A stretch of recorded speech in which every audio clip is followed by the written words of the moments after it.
Hiya, ya, ya, hiya, ya, ya, hiya, ya, ya. I'm having this today. Ding. Let's go. Ding. Good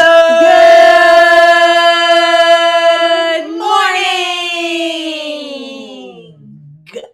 Callie would like to start this episode today.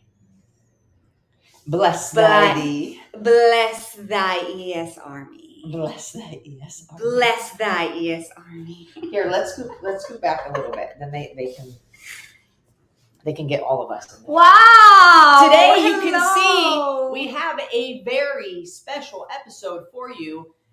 We are all in the same room. And this is interview style with the one, the only, LWZ. I added another. You went extra. I went a real extra on it. And how she lost 80 pounds without going on a single diet. Yeah, I'm really excited for today's conversation because, for one, you're one of my most favorite people. That's one. That's the selfish part. The other part that is for you is L-Dub's doing it the right way and she's reaching really far. Okay, like Flex. It's Friday. we broke through so many elements in the transformation journey that she has literally released the parachutes. A lot of the parachutes that are holding you back in your weight loss journey, that are making you feel stuck or anything like that, are unseen. And they require making a lot of very difficult decisions, and you've had the courage to do that. So, it's going to be a very quality conversation for anybody who's listening. Want to share with you a little bit of, just kind of for anybody who does not know Lauren. Lauren started her journey in the inner circle on June 17th of 2020. However, she started her weight loss journey before then. At her heaviest, she was at 258, wearing XXLs and size 20 in pants. She's currently 176, wears medium with a size 6 in pants. I'm in the best shape of my life, even better than when I was in college. I'm faster and stronger than I have ever been, and I just keep getting warmed up. I've dealt my share of injuries and obstacles over the journey, and if there is one thing that I know, it's that I'll never quit. I've learned and grown so much. My life has completely turned on its head, and I'm so grateful for each and every day, you guys. And today we're going to be giving you the true perspective of what this journey actually looks like from the eyes of a consistent go-getter. No bullshit. A lot of people say that they want this. Very few people are actually willing to do whatever it takes. We bring you this person because L-Dub had the courage to really do whatever it takes. So, really freaking stoked for that. So, I guess my first question for you is, It's getting in my eye. what inspired you to want to change? The first thing that kind of triggered it for me was a health scare. So I had actually, had yearly appointments and stuff like that, and they had found lumps in my breast, and they ended up being, just tissue, it was nothing, serious or anything, but it was enough to scare me. And I have breast cancer in my family, and along with a lot of other things like heart disease and stuff like that. And I was just I don't want to go down this path. I have to start making that change and break the cycle. Okay, got it. Yeah, I think because this journey is not easy, you guys, and we tell you guys that from the beginning. However, with the way that we teach it, we simplify it. However, at no point in time is it ever easy. And I think for anybody who's listening to this, and if you're live, please drop it in the comments.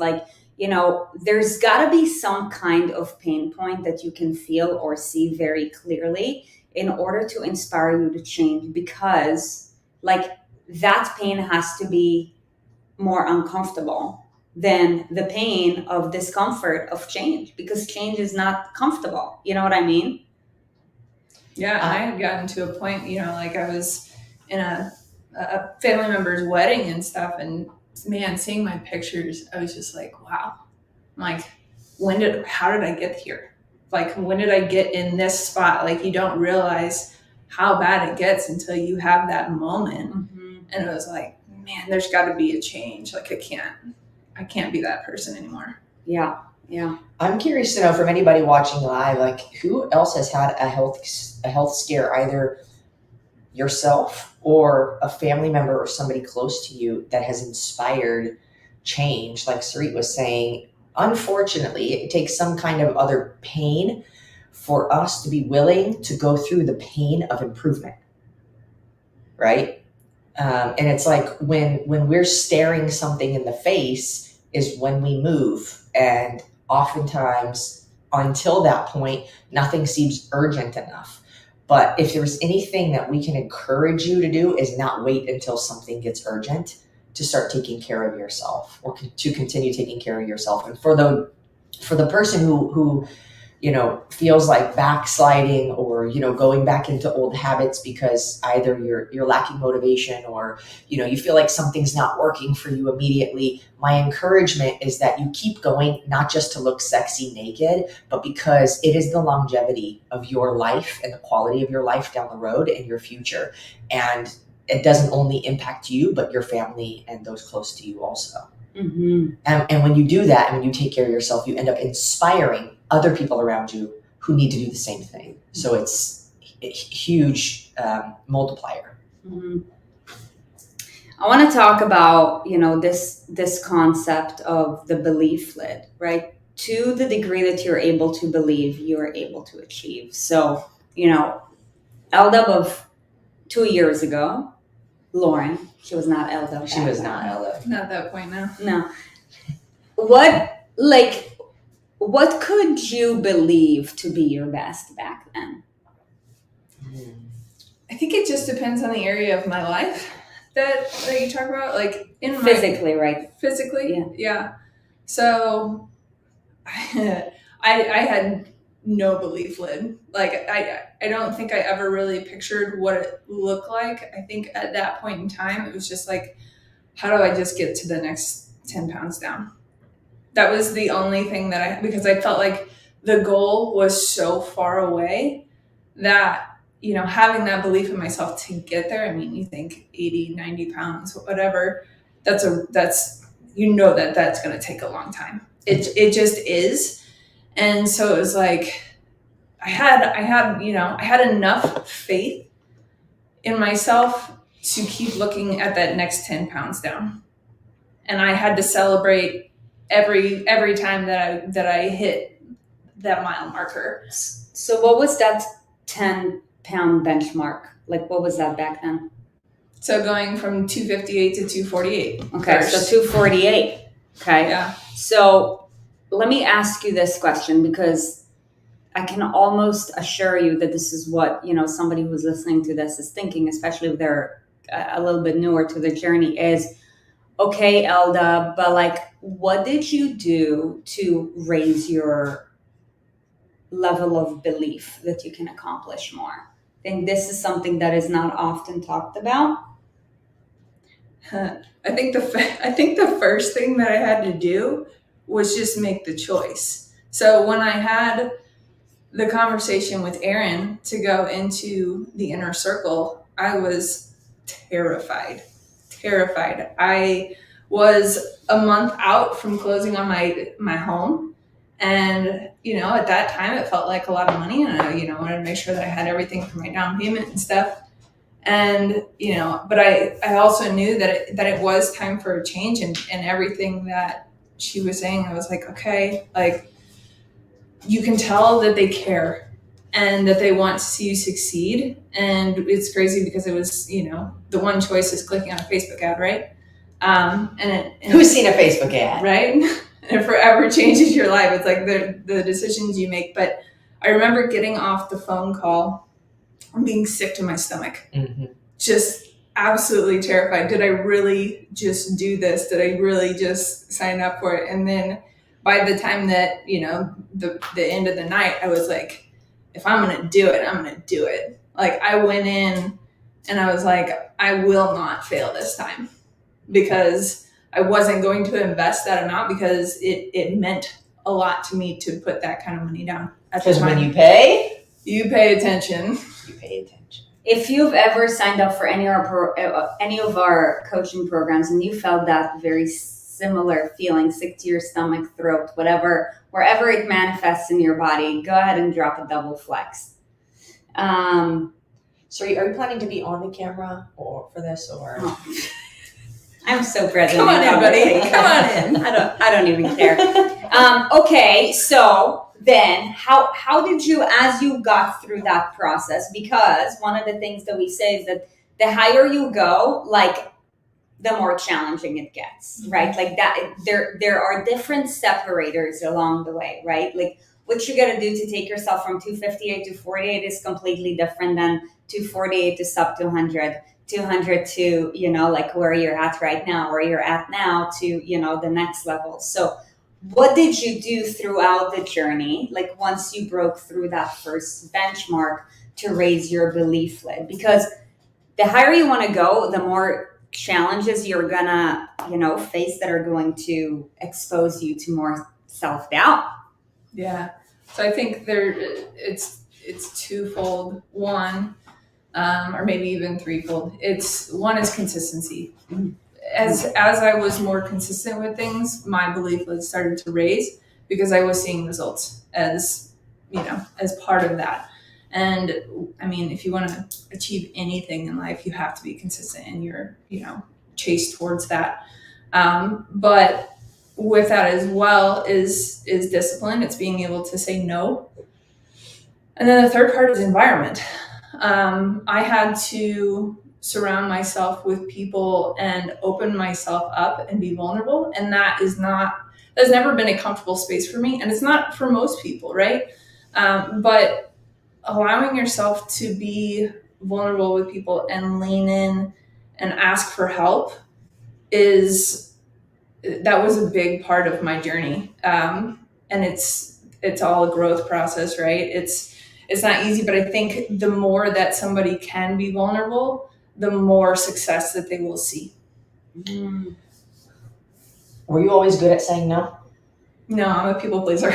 You're a people pleaser. Any other people pleasers? Because I know somebody's thinking like, yeah, but it's so hard to say no. So can you walk us through, like, how were you able to learn how to say no to things that don't serve you, whether that's a food somebody's offering you, or like going out, or like whatever? Do you see that? That's so cool. How did you learn? That's a me move. It really is. How did you learn how to and get good at saying no?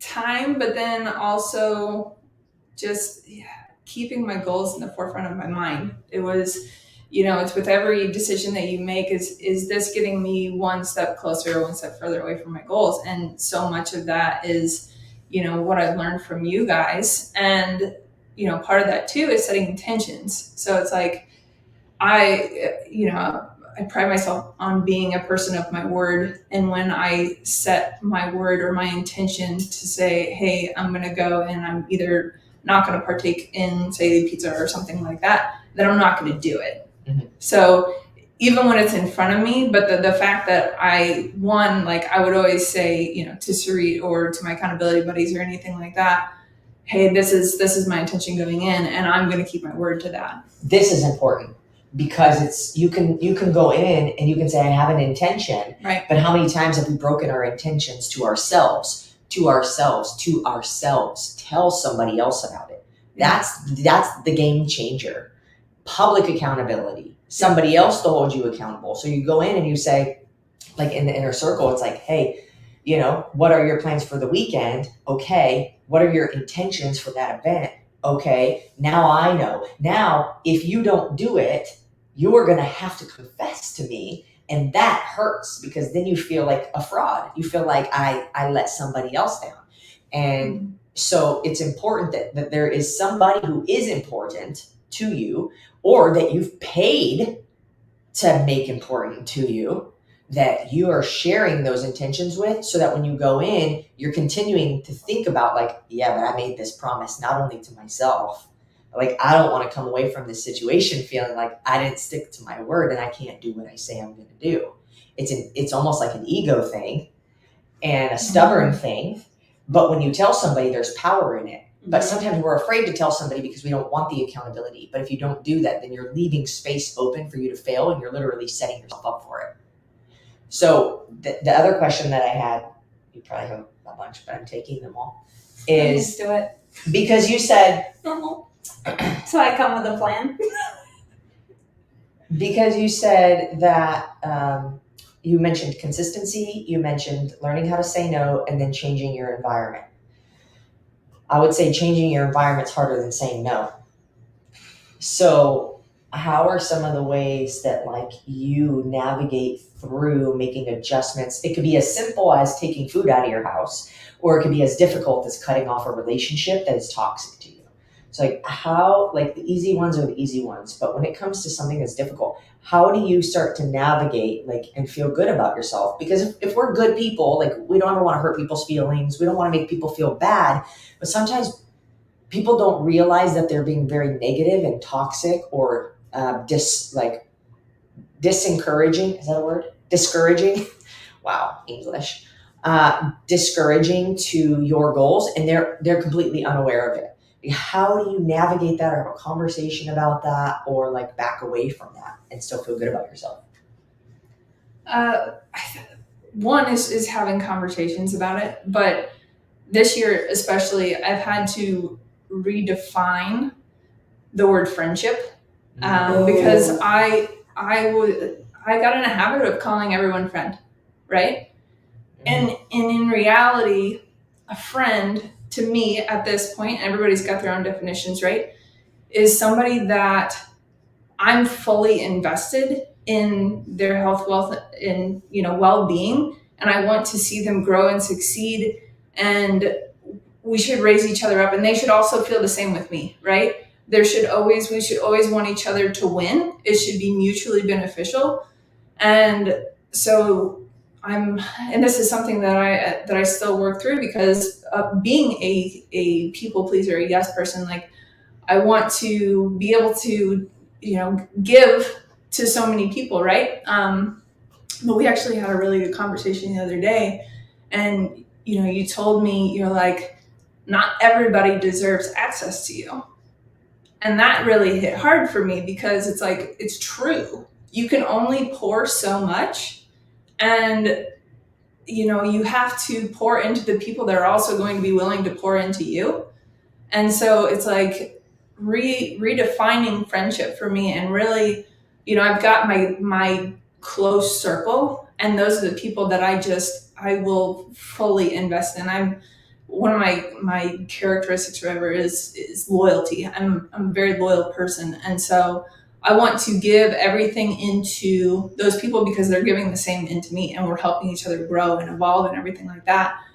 And then it's hard because the people that I felt were starting to drag me down, or just be kind of negative, or we weren't even on the same growth journey anymore. So it was just like it was not mutually beneficial. Yeah, I had to start cutting those relationships, because I found that it was actually just causing me more anxiety than anything, than enjoyment in who those people are. And I think about it, I'm like, and I was telling a friend about this last night. Sometimes it does a real friend, like a friend, like my inner circle. That I think I know who she is. Yeah, you do.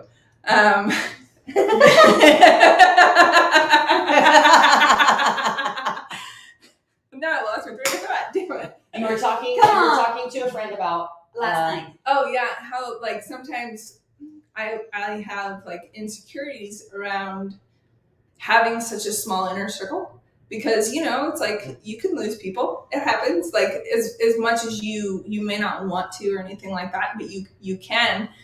But and so it's like, do I really want to like cut myself off from all these other people? But then I thought about it and I was like, if they were really that important to me, then I would have kept the relationship alive.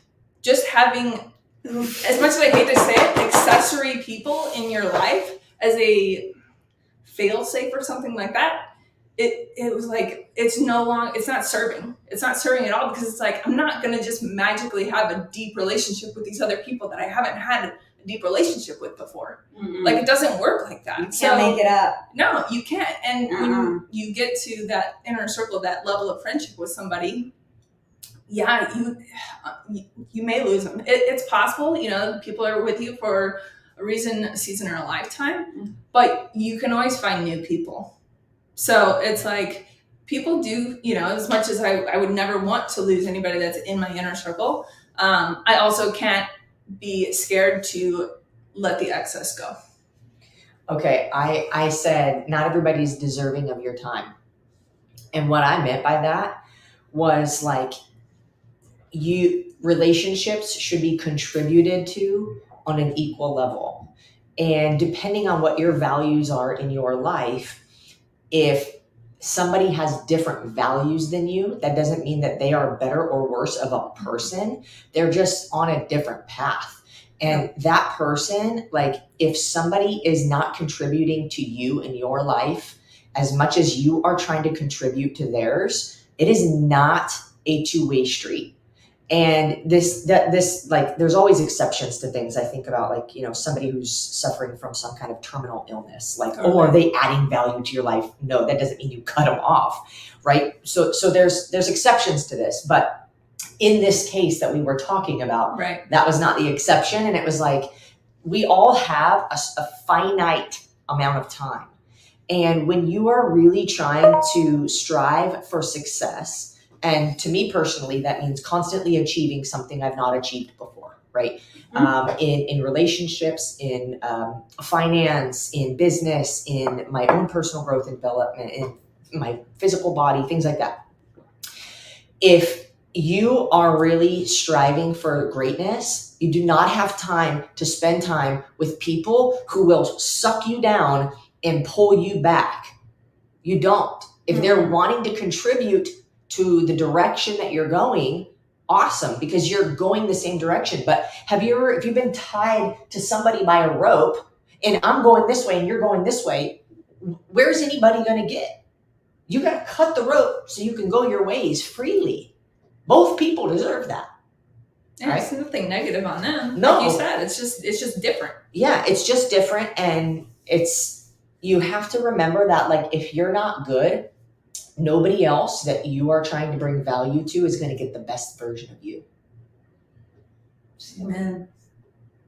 It's not good for them, are you? Okay, let me ask you this question. Wait, I have another question. I'm just kidding. I'm just kidding. So, because I'm sure that if you're listening, you have probably, like, 90% of you guys, at least one person in your life that you need to get rid of. Being fully honest, just knowing a relationship, knowing from a coaching standpoint, like, what our people's struggles are.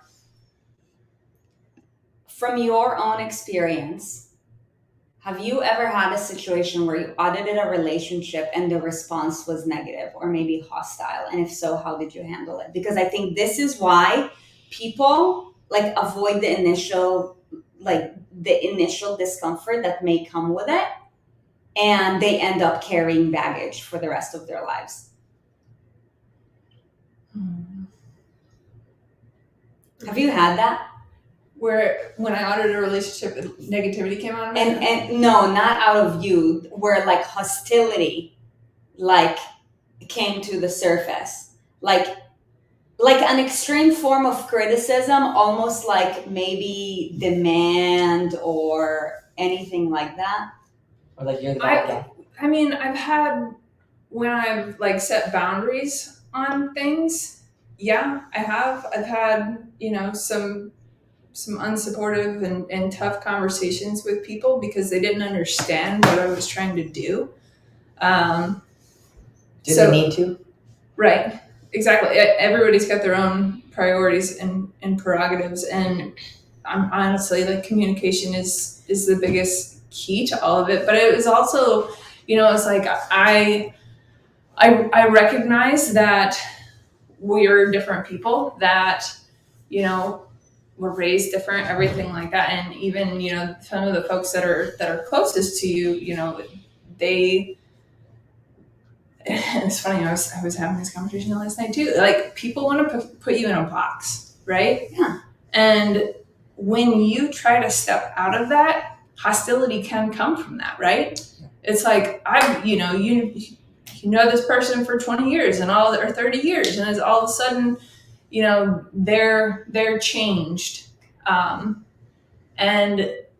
there can be a lot of uncomfort for people in your surroundings that they don't want to let you do that. But in reality, then this is my belief, is that whether you haven't seen anybody for 3 weeks, 3 months, or 3 years, you should always get to know that person the next time you see them as if there's something that you don't know, right? You should always allow somebody to grow and change, and continually get to know them, because a person changes, and who they are, what they like, it evolves, and we need to let people do that, because and this is why I hate being put in a box. And that was one of my toughest struggles through this journey, was allowing myself to step out of the box, and like basically make a stand for myself and who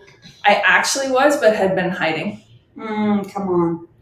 I'm seeing in the comments, so like, I can't get rid of this person, I can't get rid of that person, if it's like a son or a daughter-in-law or somebody like that.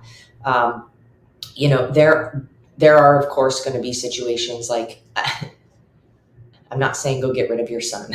I'm not saying that. However, family, I mean, like, you're born into. So, it's born into you. I also don't know what the situation is. I do know that there's like autistic children, like they need a little bit of extra support and care, and that like takes energy, right? Yeah. That requires energy. Yeah. But if it's like an in-law, you can edit those relationships. That person is not dependent on you. If that person shouldn't be dependent on you, if that is an adult and they are not dependent on you, you can certainly edit that relationship. Now, again, there might be hostility because of the nature of the relationship, but it's just a matter of what direction are you wanting to go, and how hard are you wanting to go that direction, and what are you willing to tolerate, and what are you not willing to tolerate. And for me, like I've had some, for lack of a better word, bouts with family, who, Dude, your mom, right? But she's like killing it. She's killing it. She's come a long way, but we've had to have really hard conversations. And when it is family, I think that's the route you have to go, even though it can be so scary. You have to have the tough conversations, because like, for example, with my mom, she would make remarks on, like, you're not enjoying yourself. You're not, like, when I wouldn't partake in, like, Angel food cake. Angel the desserts and stuff, or like the family meals at Christmas and stuff. Like, I would bring my own food, or the going out, or maybe it's the amount that I work, or the amount that I work out, and the level of difficulty in my workouts, whatever, the amount that I push myself, right? So what I see as my, what I enjoy, things that are moving me towards my goals, things that I really want to excel at, she sees it as potentially like working myself into the ground and not enjoying life. And we had to have a really hard conversation to say, hey, I know that you see this, but like, for me, this is me living into my purpose. I'm like, I love my life, and I love the direction that I'm heading, and everything that I do, and I work and I work out the way I do and I eat the way that I do because it's what sustains me. It's what gives me life. And I had to tell her, I was like, I know that when you say these things, when you remark, you are saying them out of love. But I had to tell her I didn't receive it that way. And that was that it was anxiety inducing for me because it didn't necessarily feel supported, right? Or supportive. And we had the really hard conversation, but she understood at that point when we started making some similar parallels. She loves her work, and so she does a lot. She's like, I guess I just never really thought about it that way. Yeah. And so when I came about it to the point of, I do these things because it's what I love, but it's also like, hey, if you love me, and obviously my mom does, she loves me so much. This is how I need to be shown that. Mm-hmm. And that's a hard conversation to have, but it's one definitely worth willing to have, and it's only strengthened our relationship going forward. That's right. But great communication will do that. Great communication 100%. Gets you what you need and strengthens bonds that should be strengthened and that are meant to be strengthened. So before we continue this conversation, because we're talking about the importance of communication, real quick, you've done a lot of things before you've done the inner circle. Like, what made the inner circle different? It was everything. Okay. I mean, obviously what you guys teach, first and foremost, but because I had joined the inner circle and, having you as a coach and stuff like that, I allowed myself to open up to new things. I was a very picky eater before inner circle. I remember on my success call, I was like, do I have to eat salads? Do I have to and Sreed's like, no, you don't have to. But I opened myself up to trying new things and continuously trying new things. And that made a huge difference for me. But the community and support is unreal. And that's where it's like, whether you're in a program or not, dive into this community. And part of that too is allowing yourself to be vulnerable, because so many people have either been in your steps or can learn from you. And so sharing these things is super important, because man, I remember, going live so many times in the inner circle. First of all, I was terrified the first time that I ever went live. And now I'm like, let's go, whatever. Yeah, exactly. Sitting there for 20 minutes, waiting to watch. I'm like, I don't want to do this, but Zareen said I had to do it. If I or any of the coaches in the inner circle have ever made you do it, let me see you drop some kind of emoji, yo. There's what is the inner circle? The inner circle is our private one-on-one coaching program where you work directly with a coach and you're a very in close person with them. It's a separate group of people. It's a bigger investment, 100% worth it. Actually, if you guys have questions about it, we actually put in the description on the YouTube video of this. There's a number you can text us to if you want more information on it. Happy to do that for you. Yeah. Life-changing. Yeah, but what made it different other than everything? Progress, not perfection. That's one of the first things that I learned in it, and learning what that looks like for me, because it looks different for everybody, right? So I think the biggest thing, especially for the inner circle, is it meets you where you're at. So everybody is in a different part of their journey, and everybody's got different things that they're working on, different targets, everything like that. But because it's so catered to you and what you need, that made a world of difference. So when I came in, I was dealing with a foot injury, and there was a lot of things that I couldn't do. I mean, I remember in burn zone 1, because I couldn't do jumping jacks, it hurt too much, I did step out jacks. And I was just like, and man, have I come so far from that.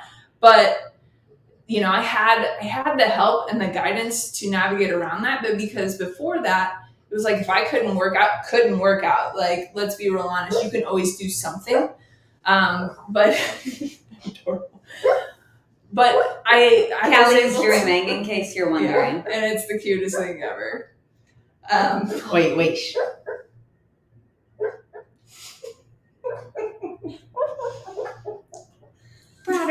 Brother, what are you doing, brother? Chasing the things. No, They but have to see this though. they should turn it around.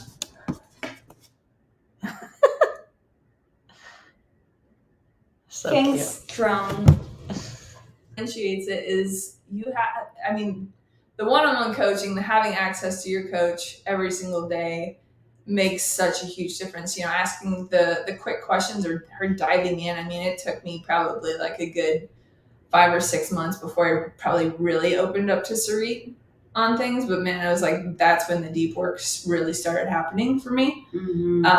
And that's where, you know, if I ever talk to somebody about the inner circle, I'm like minimum 6 months. Minimum. Like if we Minimum. ever recommend 6 months, usually like there's a very good reason for it. But the one thing I heard you say that I believe is one of the major differences is that it meets you exactly where you're at. So like we have our Raw Transformation program, super popular program. A lot of you guys are probably in it who are watching live.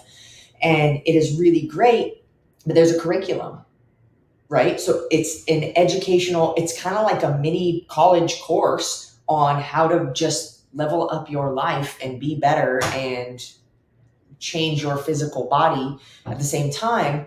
And so each week of the curriculum is already planned out, and it's not like, oh, this is exactly what you need right now, right? So, somebody might benefit most from week 6 or 7 because that's what they need the most.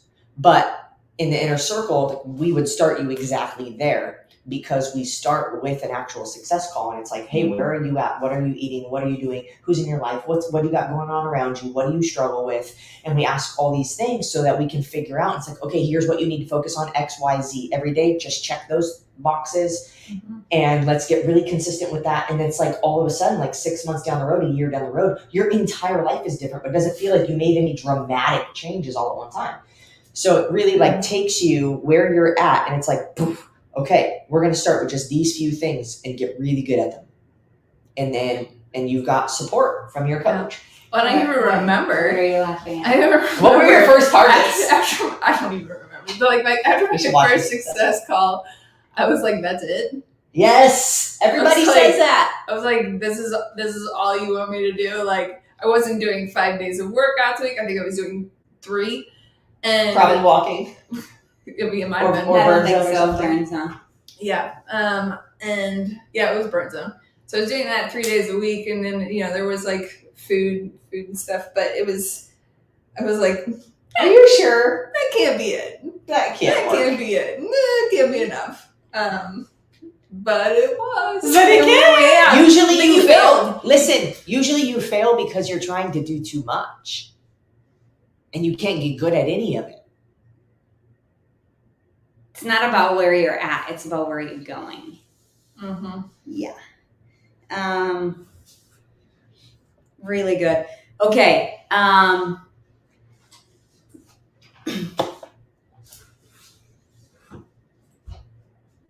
Let's talk about discipline.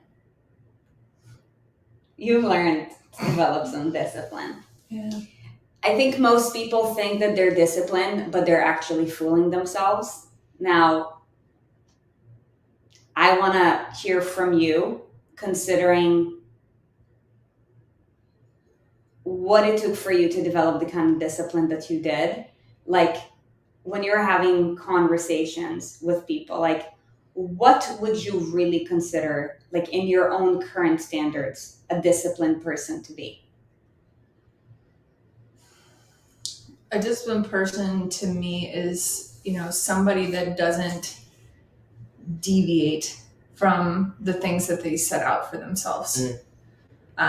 So, if you've got certain, food targets, workout targets, whether it's literally washing your dishes after you're done eating or something like that, not letting things sit, procrastination, stuff like that. Like, to me, somebody that's truly disciplined is somebody that is structured and basically just getting it done. There's no wiggle room to say, well, I didn't have enough time or whatever. No, I'm getting it done. Like there's no excuses with it. You just, you set it and you go. There's no like, oh, I don't feel like it, so I'm not going to. Exactly. There's you kind of remove that wiggle room of it. I'm going to ask you a next level question that I've never asked anybody because I just thought about it. I'm ready. Maybe. Harmonization versus discipline. Hit me. Harmonization versus discipline. You guys know I like definitions. Right? Harmonization versus discipline. So harmonization for me is, it's I don't want to use the word balance. It's doing what you need to do to achieve what you want to achieve. So with that, to an outsider, that life could look really unbalanced. But if it's in harmony with you and your goals and where you want to go, like I feel like discipline feeds into harmony. Not like they're not really like two separate things. It's like in order to achieve harmonization within your life, you need to have discipline, because like they don't work without each other. I love it. In order to achieve harmony in your life, you need discipline. And the reason why I ask you this is because too many people end up in a way too much of a lower standard because we talk about the concept of harmonization. Yeah, but what that means, that doesn't mean that you're giving yourself slack. It's like, YOLO, I'm going to have 2 donuts on the weekend because I'm harmonizing my life. It's about harmonizing your life with where you're at versus where it is that you want to go. That's called justification. Yeah, and one of the biggest justifications I hear from people is giving myself grace. I'm giving myself grace. But there's a difference. There's a difference. Like you can give yourself grace to an extent. You don't need to give yourself grace every night between dinner and bedtime. Right. You hear me? Exactly. Grace is when it's like I went after it, but I still didn't hit it. Like I did everything in my power and I still didn't get it. Okay, I'm not going to beat myself up about that. That's grace. Not feeding yourself and being like, I'm going to give myself grace. Right. Exactly. The dictionary definition of discipline: an activity, exercise, or regimen that develops or improves a skill. And I thought that this was powerful because discipline is the action. So a lot of people are like quit on their goals because they're not seeing results. You're not doing the action to get a result. You're doing the action to build a skill so that you can get a result. Come on. So if you think about I'm not getting the result, think about, am I gaining the skills? Because that's what you're doing the action for. I think of harmony like music. Right? Like if you have an orchestra, like each piece might not play equally. Right? Or if you have a band, like I was in band and I played percussion. But like flutes might be completely silent at one point and like clarinets are jamming. And then it's like, and then the trumpets come in and like, so everything has its part, but they might not be equal. So it's like the amount of time you spend working might not be equal to the amount of time you spend with your family. You have to figure out what is the harmony, how much time needs to go into each of these things. They do not have to be equally balanced. They need to be harmonized according to what you want and what you need and where you want to go. So good. Okay, so hit me with this. Can I go backwards for a second to the relationship thing? Because Yes. There's been something that I've been stuck on that I think is super powerful. Okay. And it is this idea of like loyalty. Oh. It has come up so many times for me for different people and different relationships. And it's like we want, like, if you're a loyal person, like I say that like most people want to be loyal people, right? Like we want to be loyal, and that's why it's hard to kind of edit relationships or back off from a relationships or just completely cut it, because we're like, no, dude, like I care about this person.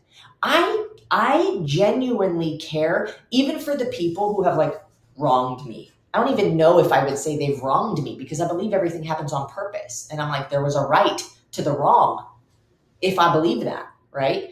And so no matter, every single person, like I genuinely care about them and I want them to have a happy life, because the more people who are living happy lives, the happier our freaking world is, right? Imagine every person that you encountered, you had a pleasant experience with. How amazing would that be?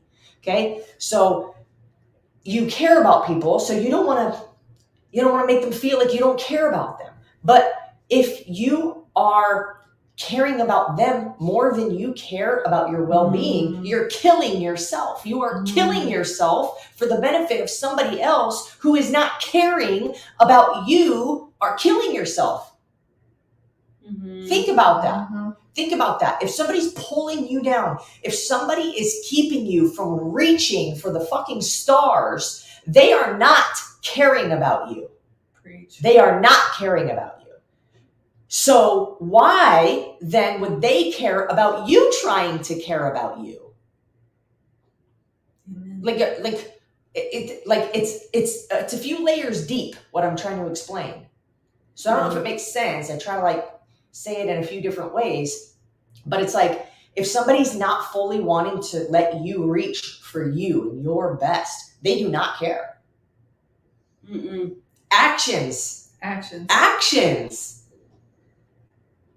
Always. And that might be hard, like a really hard pill to swallow. My face gets red because I know that it might ruffle some feathers, but it is my obligation to get people out of their own way, because it's the only way that you'll be able to see clearly, to be able to create something for yourself that is worthwhile. Nobody wants to live to be miserable. Prince EA said that most people die at age 25 but aren't buried until they're 80. So true. But so sad. So that's my church on Well, that would have been me. Self-care. That would have been me without the inner circle. You were definitely that kind of person. I remember that. Yeah. I remember that one conversation that we had. Well, we've had a few, but I remember the first one that we had. Yeah, I remember that. Okay, what were some of the biggest struggles that you've had to overcome along the way? Top 3. Besides the ones we've talked about. Top 3 biggest struggles that you've had to overcome along the way. Cinnamon rolls. Peanut butter cookies. Grape juice. Grape juice. Grape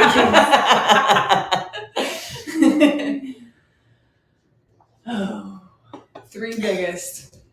You're like, there's so many. Where do I begin? Jesus. Yeah.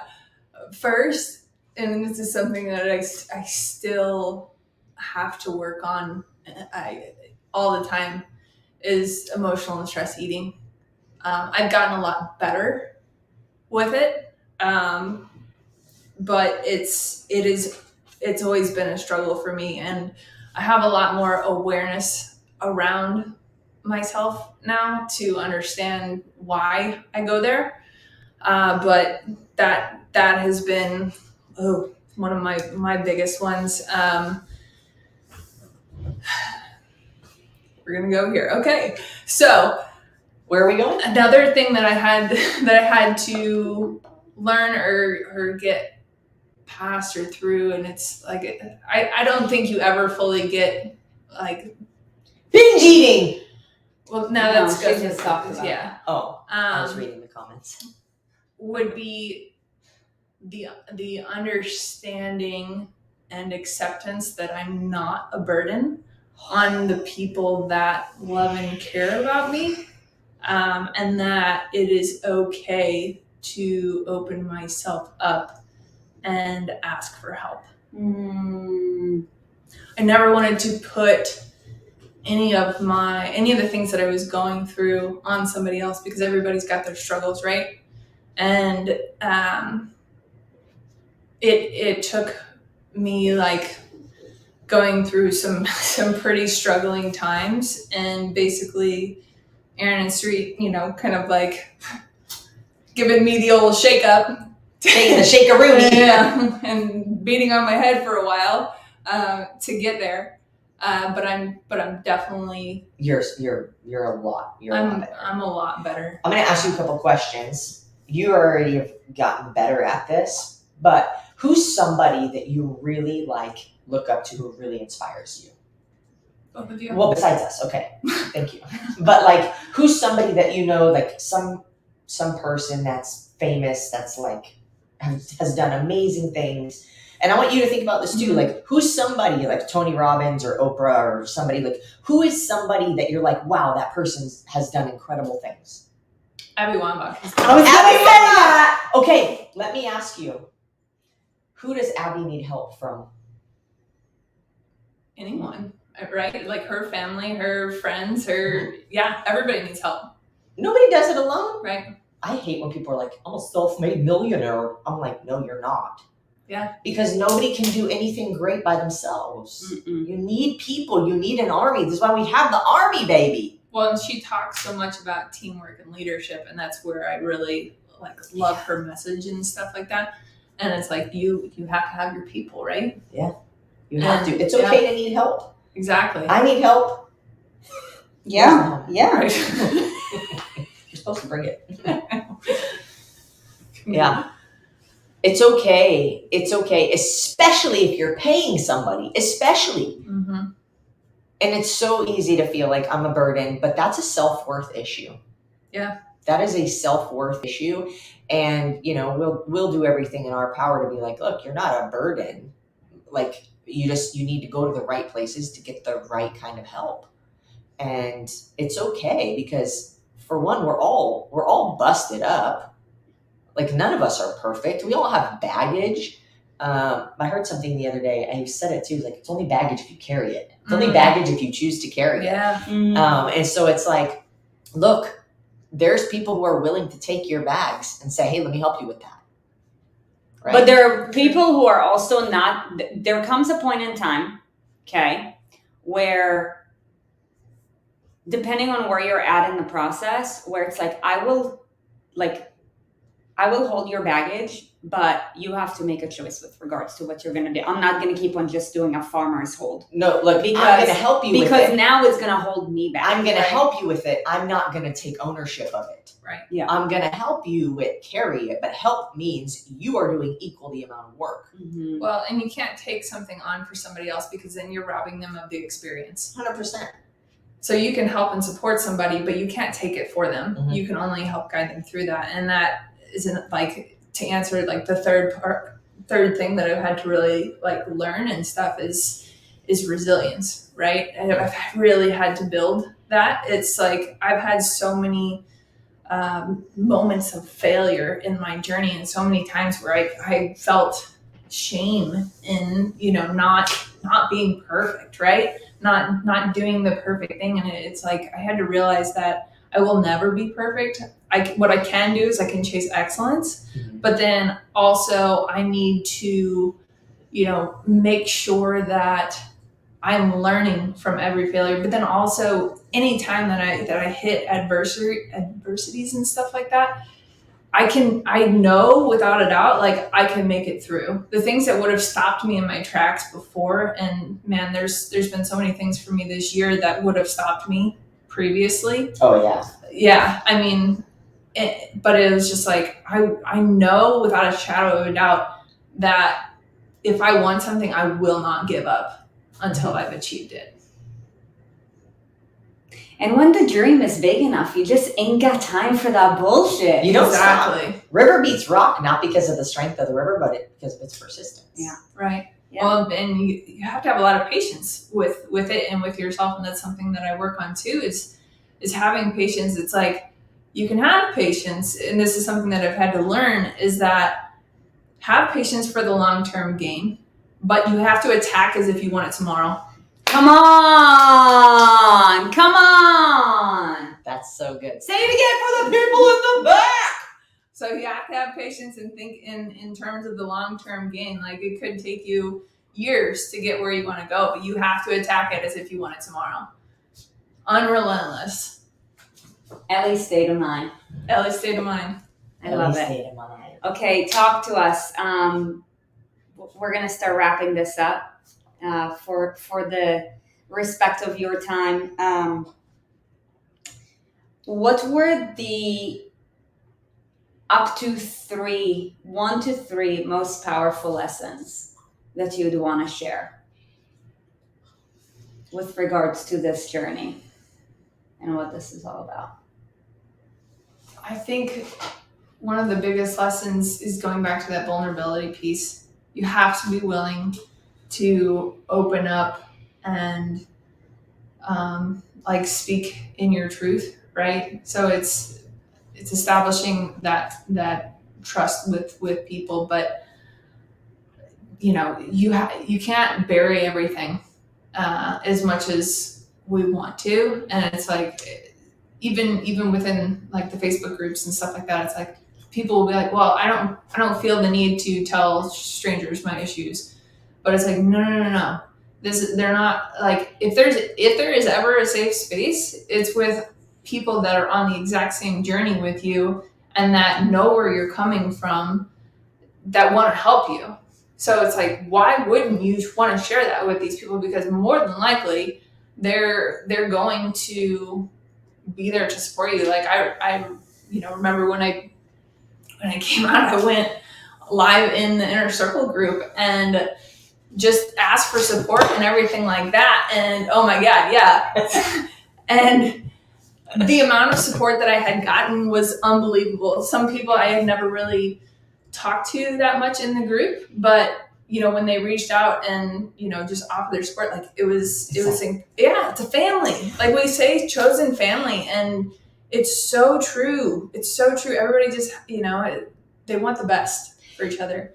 The things that you feel the most scared to share about are the things you get the most support for sharing. 100%. That's how it works. 100%. Like people lurk all the time in our Facebook. I just been looking, and then 2 years later, they're like, I've been following you for 2 years, but I haven't said anything because I'm scared. Imagine what you could have done in that 2 years. Yeah. If you would have gotten outside of your own way. Yeah. Imagine the growth that you go through. But for sure, everybody is ready in their own time. Yeah. Mm-hmm. Okay, so be willing to open up. Anything else? It's consistency. I mean, you have to build consistency and discipline, and there's no, like, if you want success, like, success is on the other side of consistency. Come on! Like, in anything that you do, whether it's your body, your work, your relationships, you have to be consistent with it, or you're not going to reach what you want. And then use failure as your fuel.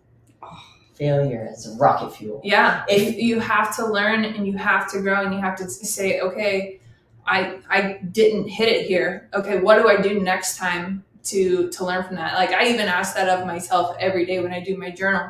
I write 4 questions down in the morning and I answer them in the evening. And it's, did I show up as my best? What did I learn? What could I have done better? And what does my best look like tomorrow? And I love that. Yeah, and it's a great reflection for me, because it's like, okay, in reflection of my day, did I really show up and give my best? And if I didn't, why the hell not? And it's like, okay, looking forwards to tomorrow, what does that look like? Where do I need to grow and be better at tomorrow to just be that, 0.1% better? I know that we're going to wrap this up, but like, I want you guys to put in the comments right now, like, what is one thing that you do every single day? It could be as simple as like, I brush my teeth, or as simple as like, I drive my car, or like, I brush my hair. Like, what is one thing that you do every single day? Fun fact, I did not brush my hair until I was 10 years old. Fun fact, I still don't brush my hair. Fun fact, I do every day. I do now too. She never this is how she brushes her hair. Yeah, you are just so like, you're I woke so up like this. You're so like just So blessed extra. like that. Hashtag blessed. So my mom. Okay, but look at. What do you do? Pet my kitties. How good are you at petting your kitties, Liz? How good are you at that? Making the bed, Jillian. I bet you're pretty good at. I bet you're pretty good at making the bed. I bet you're pretty good at feeding your dogs. I bet you could feed your dogs with your eyes closed. Here's the deal. Something you do every single day, you will get good at. Consistency. Something that you do every single day, you will get good at. Mm-hmm. You put your shoes on every day. I bet you don't even need to think about. Freaking best at petting my kitties. I love I'm that. so freaking best. You know when it rolls over and it does the thing where it shows you its belly? You got to True reward trust. that. True trust. True trust. Okay, so Showing the belly. yeah, we can wrap it up. Hey, where can, if anybody has any questions about your own journey or just anything like that, where can they find you? Facebook, Instagram, Lauren Waymeyer. You'll see me. Yeah, easy to spell, no problem. Yeah, so easy to spell. Last name is WEHM. You want them to go to your IG?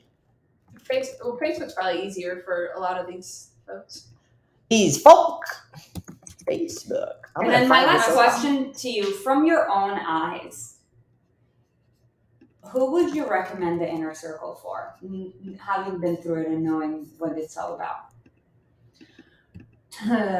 So who I would recommend the inner circle for is anyone that is willing to be coachable. Anyone that really wants a change and is willing to be coachable to achieve that change belongs in the inner circle. Your life will be changed, but you have to be willing to change. And so, I've seen it because I used to be a coach before roles changed and stuff like that. And even then, when I was in it, Everything specialist. Other than being the queen. I do things. She's the everything specialist. But I've always seen, people where they don't want to take what their coaches say. And it's like, you are where you are because of what you've done in the past. You have to be willing and open to take new direction and at least try things. It doesn't mean that it may work out for you, but you have to be willing to try, and you have to communicate. If you're willing to do those things, your life will be forever changed from the inner circle. I can guarantee it, but you have to go into it with that mentality of, hey, I'm an open book. Mm-hmm. Help me write my new story. Yeah, if you already knew what to do, you wouldn't be in it anyways. Exactly. So it's like you can tell yourself what to do for free, but how has that worked for you? Exactly. So if you're a byproduct of the inner circle, let me see you drop an icy heart, yo. Come on, icy fam. Let's go. Awesome. Any last words of wisdom? So much wisdom in this conversation. I love it. It was a great conversation. Now just lean in. Keep doing your best, show up, like I said, before. Don't give yourself so much grace that you're just skating by. One of the truest forms of self-love is being hard on yourself. Like, so it's having the tough conversation with yourself to say, hey, you effed up here. Let's get it together. Let's roll. Mm-hmm. I had one more question for you, and then I'm gonna let you go. Oh, where do you see yourself in this journey 1 year from now? This journey 1 year from now? Ideally, I'd like to say ripped. Shredded like Sari. I'm lifting heavy shit. Yeah, that's what I want to do. Who believes that LDub is going to be shredded? I have no doubt. Because it's a character thing. The body falls into place. It just takes time. With you, it's not a matter of if, it's a matter of when. I have absolutely no doubt about that. The person makes the body. Yeah, but also just look at how much my body's changed since I've changed my environment. I mean, come on. Come on. That's all I'm saying. It's not a matter of it. It's a matter of when. Right. You know what I thought of a second ago when people said they were petting their dogs? Can I pet that dog? Pet that dog. Can I pet that dog? Can I pet that dog?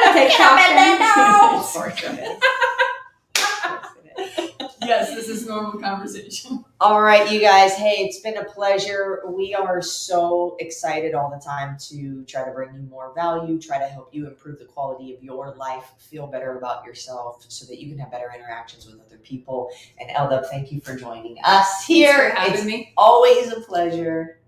And we'll catch you guys next time. Appreciate you all. Bye, guys.